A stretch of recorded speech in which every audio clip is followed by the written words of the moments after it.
Hello all my dear students, a precious good morning to all of you. I am Ajay Prakash Tiwari, your science teacher, and I am present here with a new topic, that is what is structure of cell. And as you know that at present your chapter number 8 is running, that is cell structure and function. And up till now we have discussed about the cell, discovery of cell, as well as variation in shape, variation in size, variation in numbers. ठीक है बेटा, ये सारे topic discuss किए जा चुके हैं. So in today's topic we are going to discuss about structure of cell. So first of all we will consider here structure of cell. So you will see these parts in the cell. The first one is covering of cell. जो cell में पहला structure दिखेगा आपको दिखेगा covering of cell. In the centre और we can say that liquid portion आप देखेंगे cytoplasm. और तीसरा बेटा जो आपको दिखेगा दैट विल बी न्यूक्लियस. ठीक है. So basically in the structure of cell we observe covering of cell, cytoplasm and nucleus. So what is covering of cell? This is what covering of cell is known as cell membrane. Covering of cell is known as what? Cell membrane. यानी जो covering होती है cell की उसे हम क्या कहते हैं? Cell membrane. साइटोप्लाज्म में बेटा आपको दिखेंगे कुछ स्ट्रक्चर्स जिनमें आपको दिखेंगे क्या? सेल ऑर्गेनल्स दिखेंगे, सेल ऑर्गेनलीज या ऑर्गेनल्स कह सकते हैं. दूसरा इसमें आपको दिखेगा सेल इंक्लूजन. ठीक है बेटा. तो साइटोप्लाज्म में बेसिकली एक पार्ट और होता है साइटोसोल. चूंकि आपके वो लेबल करनी ही है, आप 8th क्लास में इतना सफिशिएंट है. साइटोप्लाज्म में हमको सेल ऑर्गेनलीज और सेल इंक्लूजन दिख रहे हैं. ये क्या होते हैं? Non living cell organelles. ये क्या होते हैं? स्पेशल मेम्ब्रेन बाउंड स्ट्रक्चर्स हैं, बाद में देखेंगे. इनकी दो कैटेगरी यहाँ से मिलती है. एक हमको मिलेंगे मेम्ब्रेनलेस, दूसरा आपको यहाँ से दिखेगा membranes. Membraneless and membranes. In membraneless you will get the examples of ribosome and you will also get here centrosome. All these will be discussed later on. यहाँ पे मेम्ब्रेनस में बेटा दो पॉसिबिलिटी है. या तो आपको दिखेंगे सिंगल मेम्ब्रेन बाउंड जिनके पास केवल एक मेम्ब्रेन होगी, single membrane bound. And you will get another one here double membrane bound. Double membrane bound. तो डबल मेम्ब्रेन बाउंड में बेटा दो मिलेंगे आपको, mitochondria and chloroplast. Mitochondria and chloroplast, इन सभी के पास दो मेम्ब्रेन होती है. सिंगल मेम्ब्रेन बाउंड में आपको दिखेंगे बेटा endoplasmic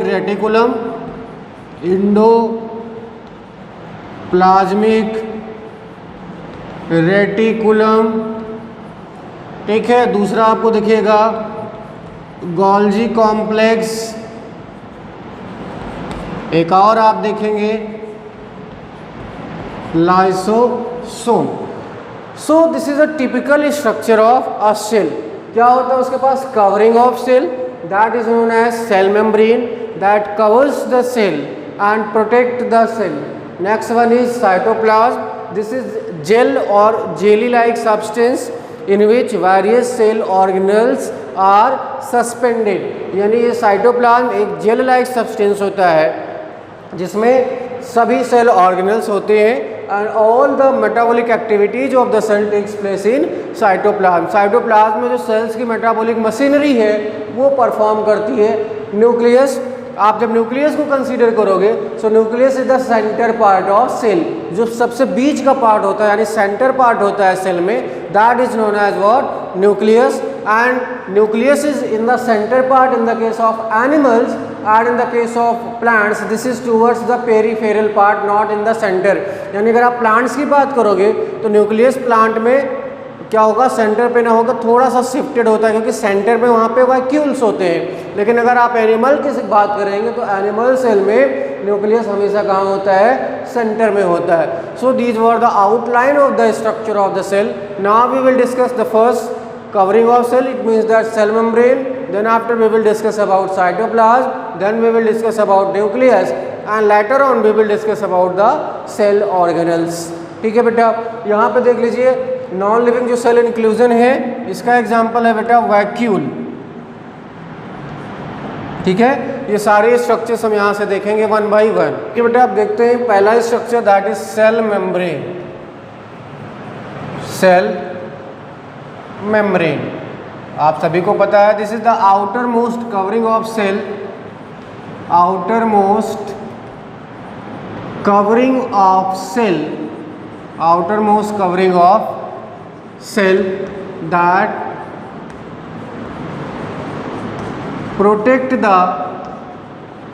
that protect the cell, and it is selective permeable, and it is selective permeable. इसका मतलब क्या हुआ, it means that allow only certain substances, allow only certain substances to pass through it into the cell, not all. यानी जो cell membrane होती है ये outer most covering होती है किसी भी सेल की. इसका काम क्या होता है, प्रोटेक्शन का होता है. This is selective permeable, it means that this allow only certain molecules और सर्टेन आयंस और certain substances to pass through it. कहने का मतलब आप क्या कंसीडर कर सकते हो, जैसे आपके घर में कोई अगर आपका रिलेटिव आता है तो उसको आप अंदर आने देते हो, कोई अगर अनजाना व्यक्ति आ जाता है, अजनबी व्यक्ति आ जाता है तो उसे आप नहीं आने दोगे. तो उसी तरह से सेल में भी होता है, इसके पास सेल मेम्ब्रेन होती है जो क्या करती है, जो भी आयंस, मॉलिक्यूल्स या पार्टिकल्स, सब्सटेंसेस आना चाहते हैं सेल के अंदर, उसको पहले ये चेक करती है कि ये हमारे काम के हैं कि नहीं. अगर होते हैं तो अलाउ करती है, नहीं तो उसको बाहर ही रखती है. ठीक है, तो पहला काम तो इसका यही है. एक और देखते हैं, plants have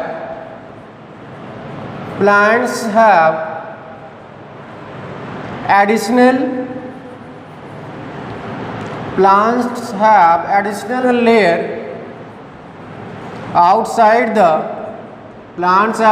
layer outside the cell membrane. यानी प्लांट्स के पास एक और लेयर होती है सेल मेम्ब्रेन के बाहर. So plants have additional membrane outside the cell membrane known as cell wall.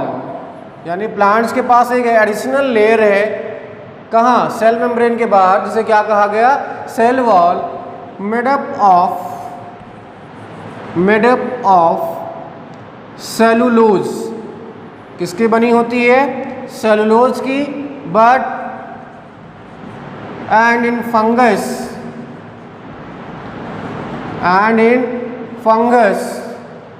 it is made up of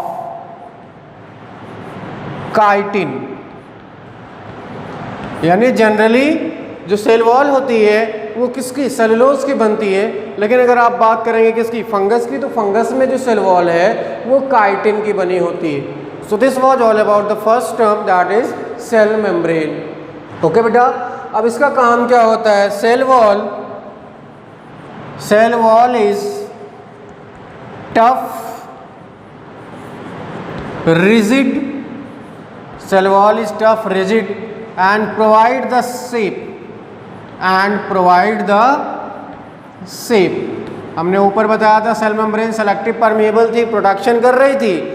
cell wall क्या है? ये टफ रिजिड होती है जो प्लांट को एक्स्ट्रा सिक्योरिटी प्रदान करती है। कैसे? उसको एक पर्टिकुलर शेप प्रोवाइड करने के साथ साथ उसका प्रोटेक्शन में हेल्प करती है। Now we will discuss the second term that is cytoplasm. यानी अब हम यहाँ से साइटोप्लाज्म के बारे में डिस्कस करने वाले हैं। ठीक है, ये क्या होता है? This is jelly like present within the cell membrane. This is jelly like present within the cell membrane. यानी साइटोप्लाज्म क्या होता है बेटा? एक जेली लाइक सब्सटेंस होता है, जहाँ तक आपकी सेल मेम्ब्रेन होती है वहाँ तक ये प्रेजेंट होता है। ये होता क्या है? This is the site of most of the chemical reaction of cell. Site of the most of the chemical reaction of cell. हमने आपको पहले भी बताया था, सेल की जितने भी एक्टिविटीज़ होती हैं उनमें जो भी रिएक्शंस होते हैं उनकी ये साइट होती है, यानी वो सारे के सारे कहाँ होते हैं? साइटोप्लाज्म में होते हैं। ओके, इन साइटोप्लाज्म नेक्स्ट है, in cytoplasm several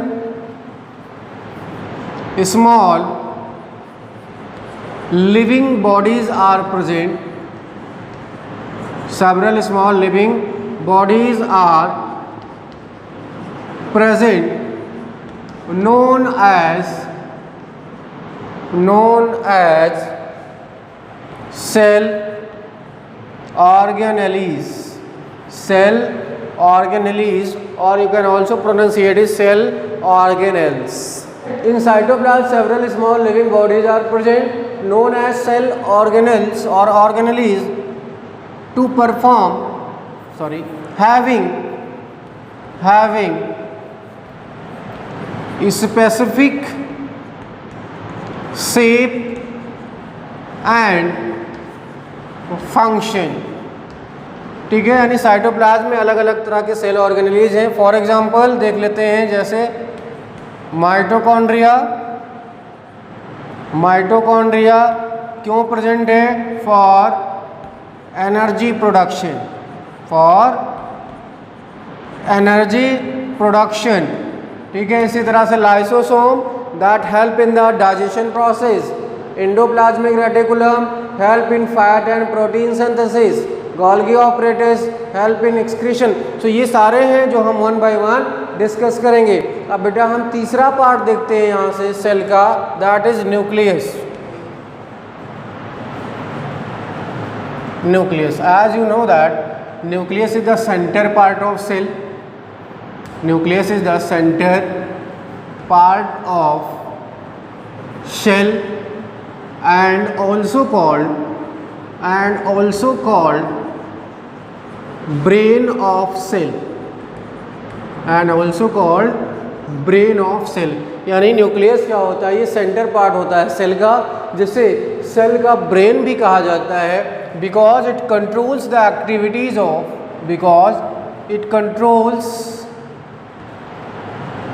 all the activities of cell. यानी सेल की जितनी भी एक्टिविटीज़ हैं सभी को कंट्रोल करने का काम कौन करता है बेटा? न्यूक्लियस करता है। Okay, second important point, that the term nucleus was coined by, यहाँ से लिख लेते हैं, term nucleus was coined by, आप सभी को पता है, Robert brown. The term nucleus was coined by Robert Brown in 1831. This line is important. Robert brown ने टर्म न्यूक्लियस को कॉइंड किया था कब? 1831 में। ओके बेटा, तो ये तो था कुछ जनरल पॉइंट्स किसके? न्यूक्लियस के बारे में। अब बात करते हैं structure of nucleus. Structure of nucleus का स्ट्रक्चर क्या होता है? So as you know that nucleus is spherical body. This is what spherical body surrounded by a double layer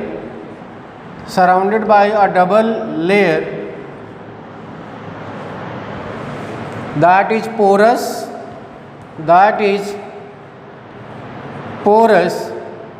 and have germ pores called nuclear membrane.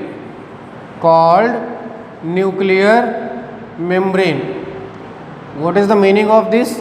इसका मतलब क्या हुआ? Nucleus एक spherical body है जिसके बाहर एक न्यूक्लियर मेम्ब्रेन होती है जो डबल लेयर्ड होती है, और उस न्यूक्लियर मेम्ब्रेन में बेटा क्या होते हैं? न्यूक्लियर पोर्स होते हैं. तो this line is also important. Okay बेटा.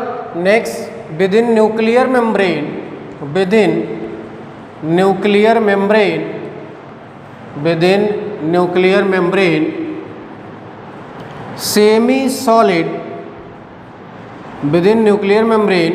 semi solid liquid is present called nucleoplasm. यानी जो न्यूक्लियस होता है बेटा, उसमें उसके बीच में एक सेमी सॉलिड स्ट्रक्चर होता है या सेमी सॉलिड लिक्विड, यानी लिक्विड तो होता है बट वो सेमी सॉलिड फॉर्म में होता है, वो प्रेजेंट होता है. उसको आप क्या कहते हो? न्यूक्लियोप्लाज्म. एंड क्या होता है? Chromatin fibres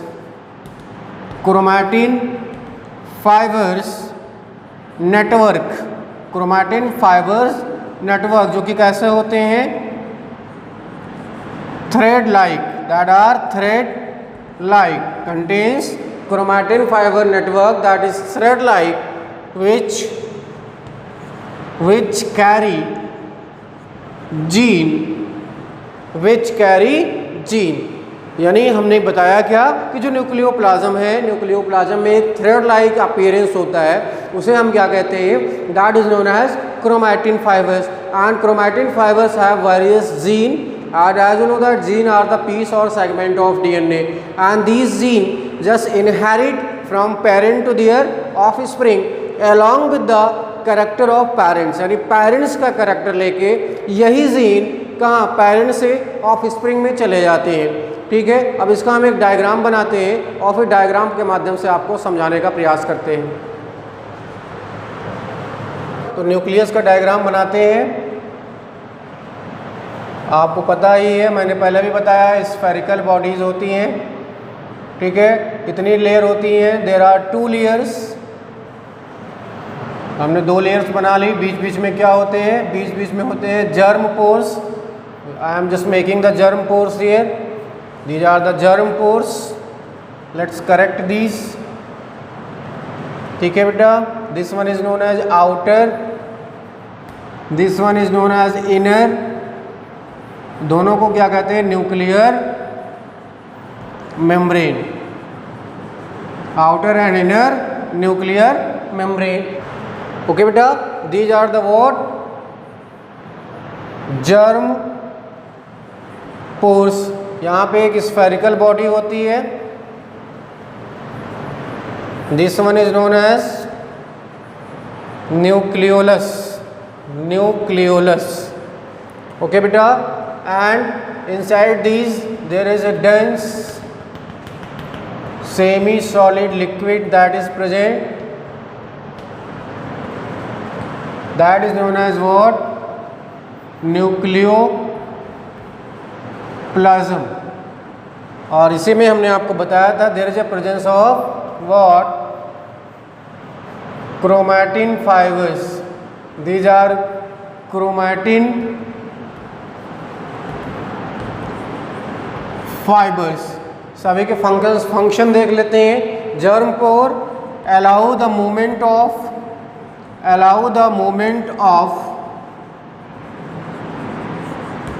substances. यानी सब्सटेंसेस जो होते हैं वो बाहर से अंदर पहुंच जाते हैं. न्यूक्लियर मेम्ब्रेन क्या करती है? separate nucleus from साइटोप्लाज्म, यानी साइटोप्लाज्म से न्यूक्लियस को अलग करने का काम किसका होता है? न्यूक्लियर मेम्ब्रेन का। क्रोमैटिन फाइबर्स के पास क्या होते हैं? क्रोमैटिन फाइबर्स के पास क्या होते हैं बेटा? It bears gene that carry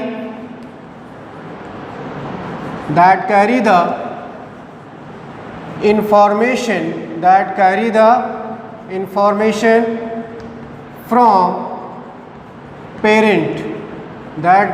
information from parent to offspring. Nucleoplasm क्या होता है? This is what? Semi solid and contains chromatin fibers, अभी मैंने आपको बताया, and contains chromatin fibers। ठीक है, अब यहाँ से देखिए बचा कौन? Nucleolus. This is what? Small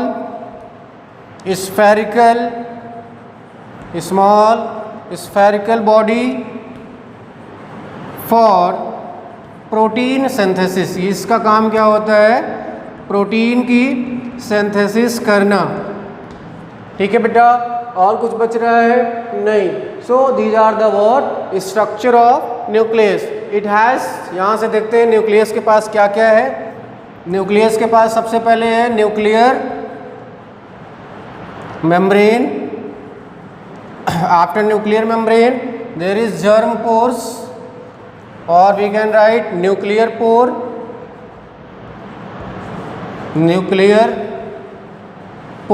यहाँ पे हमने जो जर्म पोर लिखा है इसको आप यहाँ से लिख सकते हो दूसरा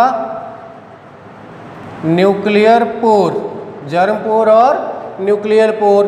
ठीक है बेटा, दूसरा यहाँ से देखिए न्यूक्लियोप्लाज्म है, third nucleoplasm, fourth nucleolus। So all these are present in nucleus. So a typical nucleus contain all these parts. So this was all about the nucleus. I hope that you all will be able to understand the concept. If you have any doubt or any queries, leave in your comment box. And thanks once again for watching the video. Just like the video, subscribe the channel and share with your friends. So that is all about. Have a nice day. Keep smiling. Jai Hind.